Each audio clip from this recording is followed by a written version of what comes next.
Welcome to the Legalpreneur Podcast. I'm your host, Andrea Sager, founder and CEO of Legalpreneur Inc.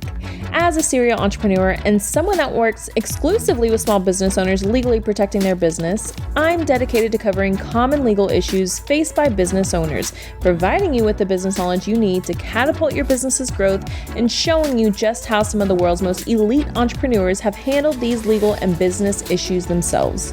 In true attorney fashion, the information in this episode is not legal advice. This is for informational purposes only, and you should always consult with your attorney before implementing any of the information in the show.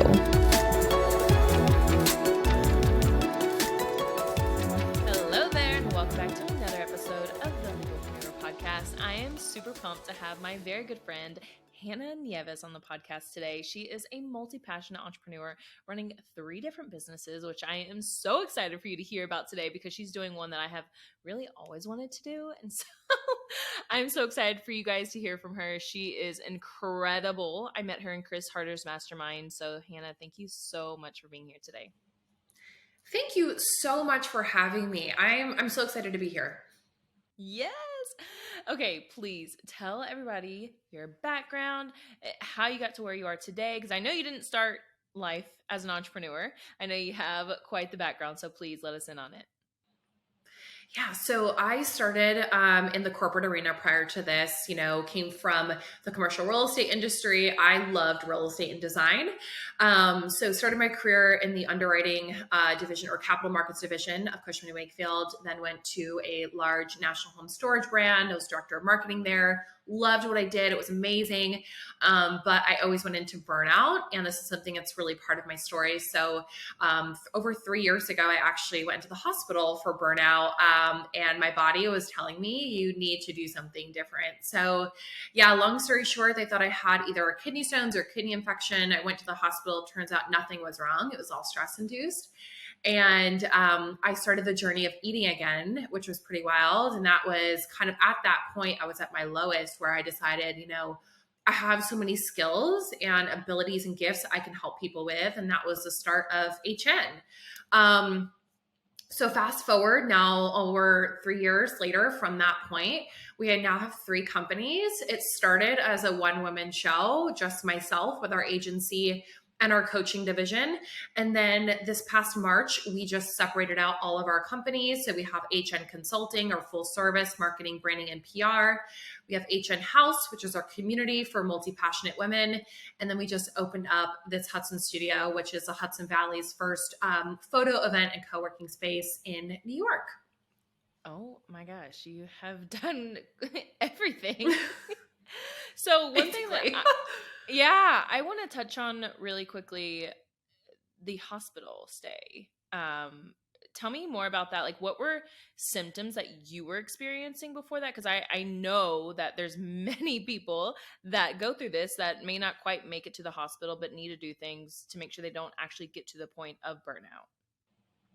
Yeah. And this is something that, is so deeply rooted, but it took a few years to figure that out. So deeply rooted from childhood. It was the way that I would respond to things, the obsession with milestones and accolades, so it is, so it's so deeply rooted. And it was a habit that I would go into, but I would kind of like walk the line and then go back out again, and at this point, kind of leading up to it, I knew something was wrong because leading up to that point, my hormones were all out of whack and I was starting to get a lot of digestive issues and really just like this feeling of like overwhelm, like, like that when you wake up and you have like that pit in your chest and it's just like you wake up feeling heavy. And leading up to it too, the pain just started getting like, more intense, more frequent. And at that point too, I remember I was like, do I go to the hospital? Do I not? I'm the type of person I would just kind of like suffer in silence.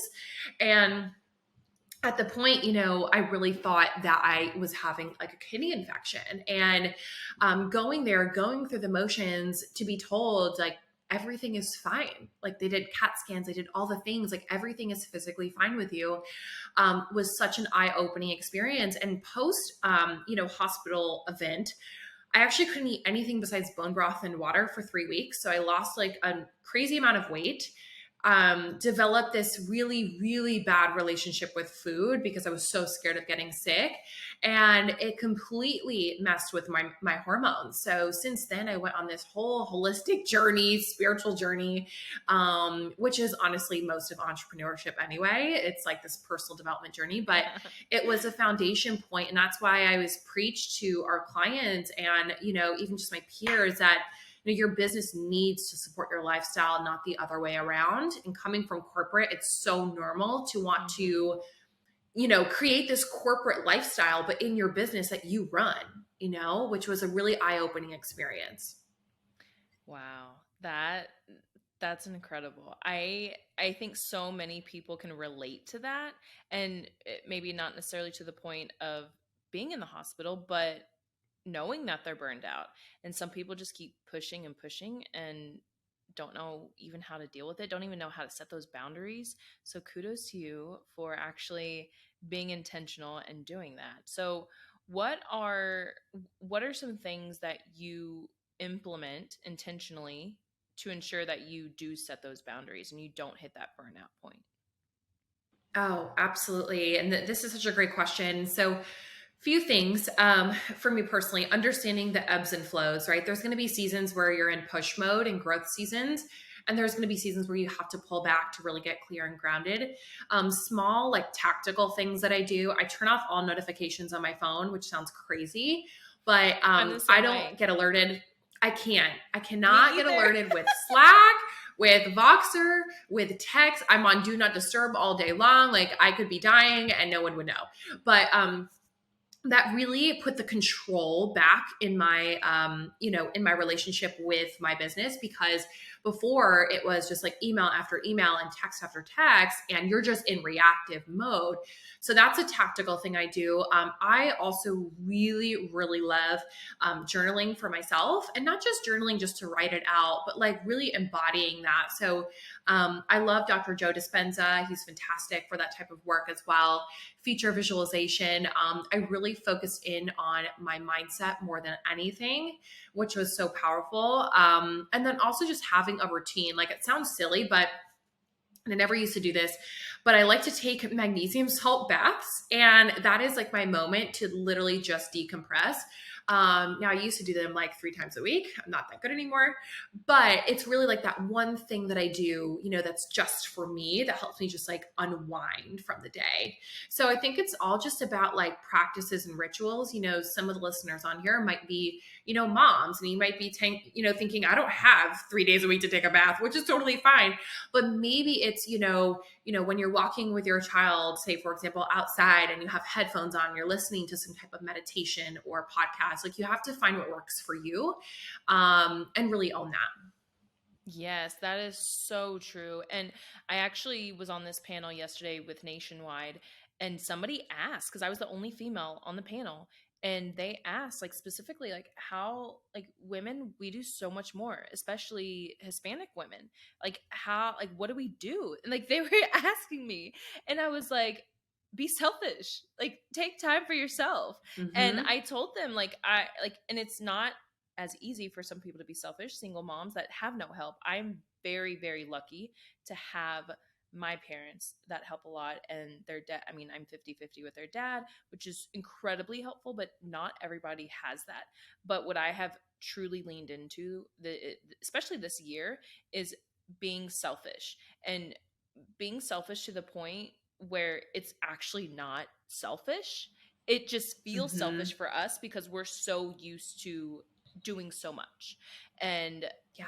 that's yes, I was so glad she asked that. And just straight up told her, I said, ask for help. Don't be afraid to ask for help. And so, for especially any women that are listening that feel like they may not have that time to take for themselves, get real with yourself and ask, like, am I Mm-hmm. just assuming that I don't have that time because I am just putting forth the effort to always do more? Just Yeah. see if you can actually take some time, because I've realized that we can, like, most of the time we can. I know it's not like that for everybody, but I'm really glad that you mentioned that. And notifications on the phone are when I first started my law firm, I remember my phone would go off the hook with email. And so I remember maybe within like 6 months of starting my law firm, I turned off notifications for email, and then I turned them off for everything. And I'm like, I don't need notifications. Like, obviously I'm going to check it. And because I would legitimately feel the anxiety. And that was one thing early on that I did, which has been really, really helpful. Yeah. And it's like one of those things too. I was going to say as well with moms, and more specifically if you have children too, is, like you said, really just getting clear with yourself, because I think that's another thing too. Sometimes we tell ourselves stories too, that like, oh, I can't do that, or I can't have that, or XYZ.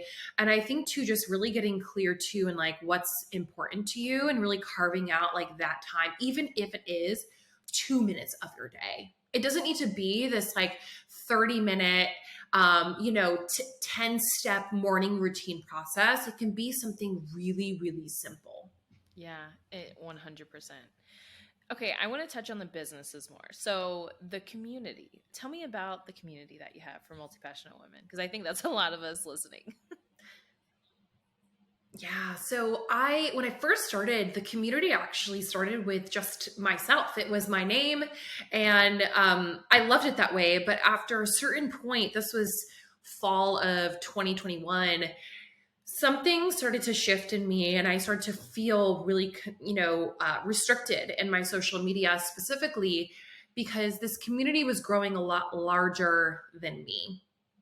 And that was a really pivotal point because, as an online entrepreneur, right, like, you are the face of your brand. So it's a really big move to say, hey, I'm not necessarily the face anymore. I want you all to be the face of it. It's a very different mindset. It's a very different strategy.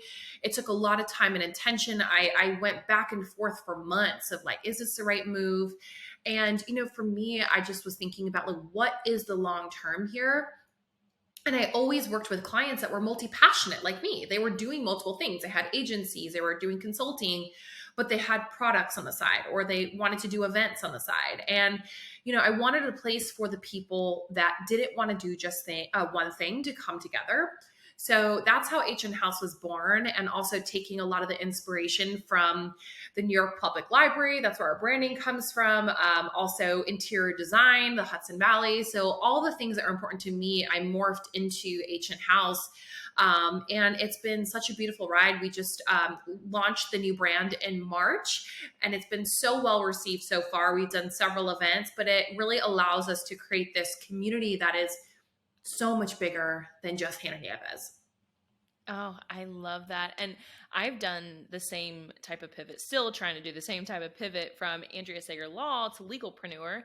And it's not easy because people come for you and they love you. They love your personality. They love your brand, everything you're about. And so it is really scary, and it's not always easy doing that transition. So I would love to hear from you, even selfishly, about how, like, what you have found to really ease the transition.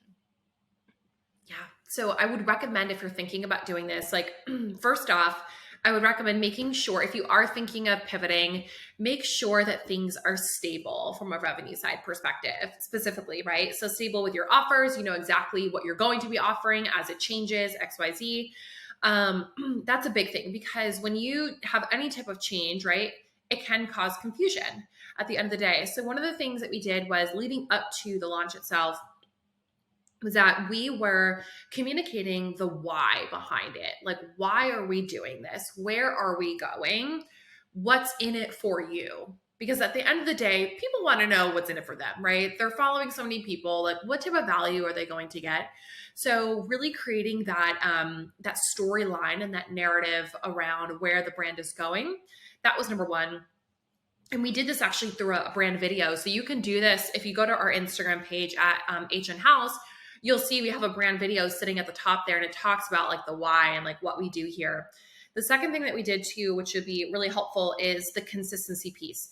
So you can't expect your audience to suddenly know everything about, your brand when you make the transition in 1 week or 1 day or 1 month.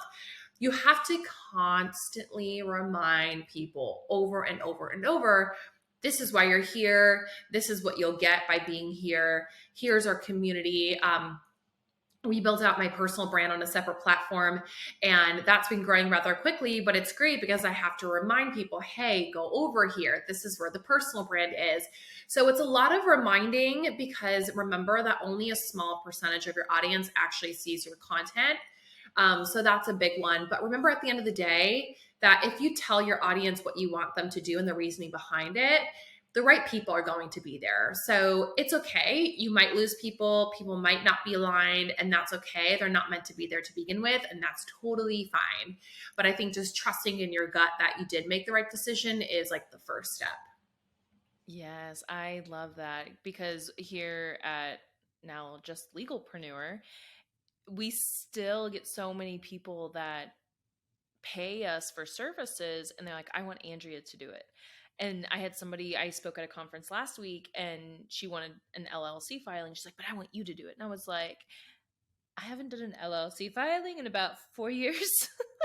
And our parent, like, but I have to, it's our job as the face of the brand to get the audience to understand, like, look, we still have experts doing it, and you actually don't want me doing it. Like, you want our expert doing it, because if I had to do it, I literally have not filled out the LLC paperwork in years. So I think it's our job to really communicate that with our audience, and sometimes it may take more time to just figure out how to really communicate that with the audience.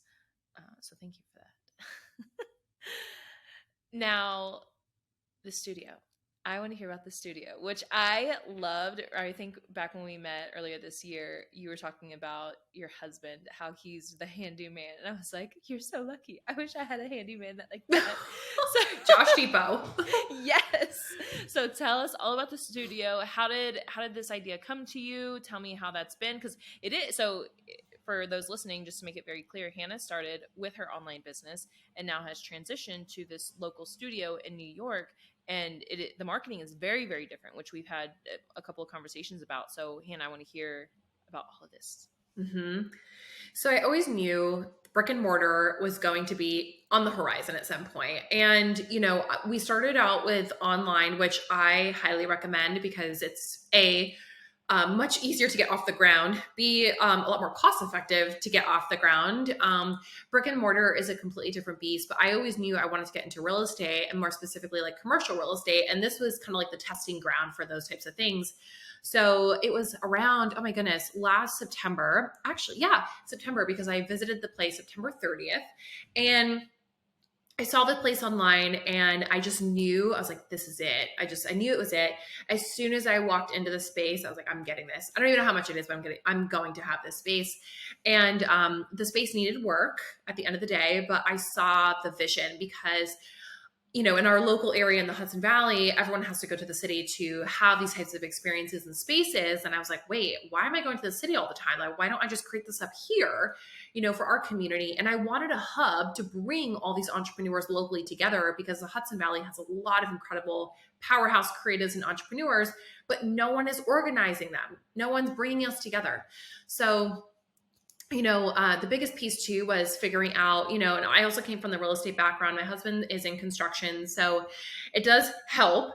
But the big thing is really just figuring out what the business model looks like, what the cost is going to be for the investment. And I ran all those numbers, I kid you not, in like 24 hours when I saw the place. So I knew exactly what my rental costs were going to be. I knew what I was going to be renting it for. I knew the timeline, and we actually signed the lease in November.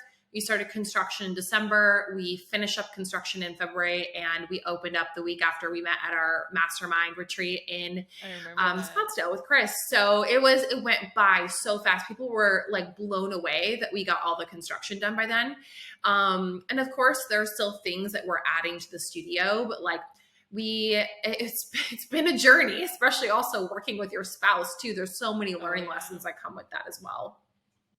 Oh my gosh, that is incredible. And he still works, right? He still has his day job, right? Yes. So my husband's in a construction in the city in a union. He's in the electrical field. So he's also not in like carpentry or anything like that, which was funny because he built the entire kitchen. And he did a lot of work there. It was so funny at YouTube University. I tell you, it's great. And, going through that too, a lot of late nights. And that's one thing, especially if you're thinking about like a brick and mortar studio. There was a period probably for 8 to 10 weeks that I was working till like 8 or 9 o'clock at night. Like 5 o'clock hit, I'd go to the studio. We were working on the studio. We'd be eating, our tacos there on the floor, and then like finishing up by 9 o'clock. And it was a lot of, blood, sweat, and tears, and a lot of work that went involved. But there's just nothing like walking into a space that's yours at the end of the day. It just, there's this feeling. It's really incredible. But again, it's a learning process, because for us, our long-term goal is the commercial real estate portfolio. And this was like testing ground to really get our feet wet with what the process actually looks like. Yeah. Oh my gosh. I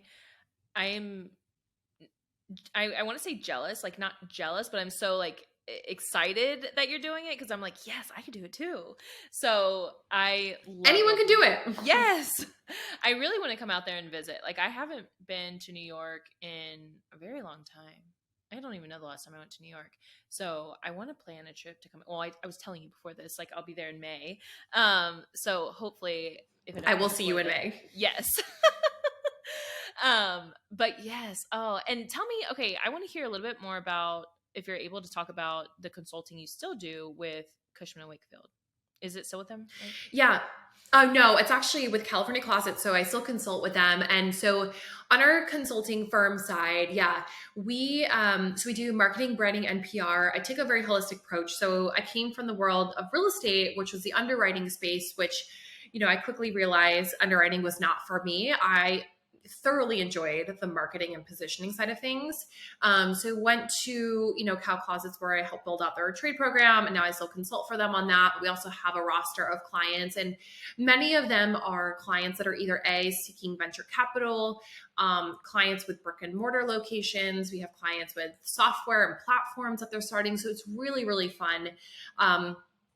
And I'll step in as like their advisor to support them on the growth strategies from a marketing and brand positioning perspective, but then also on the personal branding side. So we get equally as many clients coming in who have really successful businesses that are coming to us and saying, hey, I want to develop my personal brand. So we will, from start to finish, from messaging to brand development to the website to their PR, like we will take it all on. And that's really, really fun. It's a hard one to let go of, which is why it's under my name. I don't think I could ever let it go, because I love just seeing the growth because of the people that we're working with. So that's really fun. And I'm sure you understand that too, from being on like the law side as well, just working individually. Oh my gosh, I love that. I'm such a big fan of yours, because you just have so many buckets going on, and I know like what is appearing on the outside is not always what's going on the inside. But I will just say, from the outside looking in, you just look like you're doing it so seamlessly and keeping boundaries, which is not easy for an entrepreneur. So I just want to say I am a huge fan, and I love to see everything that you're doing. Thank you. It took I will say though, especially with managing 3 companies, I get asked this question at least once a week with like time management. It's like, how do you do it all? And I will say, I cannot do this without my team. That's one thing. And we run a very lean team. Like, we don't have a massive team by any means. And it's been really great because we've built such strong systems in place that help the machine to keep moving. That's number one. Number two, that's another big one. Like, our clients are so incredible, so respectful, especially when it comes to boundaries too. And I will say, again, like, nothing is perfect. There are seasons where I like want to pull my hair out and I'm like, oh my goodness, why am I doing this? And then there are seasons where like things are really, really great, right? And like, I think it's just understanding that there's going to be seasons like that. And that doesn't mean that the whole world is crumbling, but just means that you need to pivot and adjust and move. And it's constantly what I'm doing over and over and over. Like, okay, something doesn't work, I'm pivoting, I'm shifting. Like, I don't dwell on the negative things that happen or the mistakes that I make. And I make a lot of mistakes. I make so many mistakes, but it's just a learning lesson. And that's really all entrepreneurship is at the end of the day. Exactly. It's when you make a mistake, how quickly can you recover from it? And how do you react to it? Mm-hmm. So exactly. Hannah, Thank you so, so much for this. Please tell oh, actually, I can't forget the one piece of business advice that you would give to anybody. It doesn't necessarily have to be to your niche related, but just one general piece of business advice. I would say really embracing and embodying the mindset that everything is figure outable. Literally everything is figure outable. I love that book by Marie Forleo. It's fantastic. And it's one of my favorite books, but really embodying that because, there's going to be things that are going to come across your desk or obstacles in the way that come in the way. Nothing is going to be perfect. There's going to be times where your revenue is going to go up top and it's going to come low again. And you have to ride the wave of entrepreneurship and just know that you can figure anything out. And as long as you have the right support system with you, you can quite literally do anything. So. Yes. Oh my gosh. Thank you so much, Hannah. Please tell everybody where they can find you. Yes. Over on Instagram, hnhouse.com or at hnhouse. That's our website, hnhouse.com. If you're looking for consulting services at the top of our website, you can toggle between all of our brands. So really easy, really simple. And send me a voice memo or DM me. I will voice memo you back. I love connecting with our audience. And I just want to say thank you so much for having me.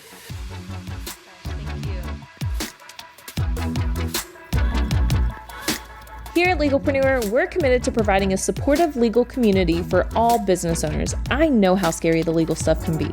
If you found this information helpful, I would be so grateful if you could share it with a fellow business owner.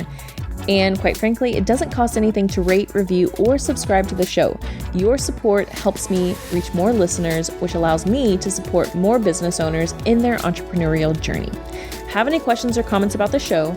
Feel free to drop me a line on Instagram. I promise I read all of the messages and comments. And if you want to be a guest on the show or know someone that would make a great guest, simply fill out our application form and a team member will reach out if we think it's a good fit. I'll see you in the next episode.